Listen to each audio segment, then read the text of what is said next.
یک بار دیگه بازیکن تیم داماش صاحب توپ هستن. یه شوت از بازیکن تیم داماش و به دست بازیکن تیم اتحاد برخورد میکنه و اعلام پنالتی میشه.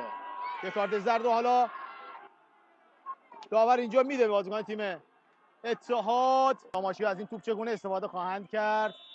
حالا در سوی خودش میدمه داور. سیامک علیزاده، خود سیامک و توی دروازه. گل برای داماش گیلان. داماش 1 اتحاد فومن 1. و این هم خوشحالی طرفدارای تیم داماش که بازیکنان میرن به سمت تماشاگر خودشون و خوشحالی خودشون رو تقسیم میکنن با تماشاگرایی که در ورزشگاه حضور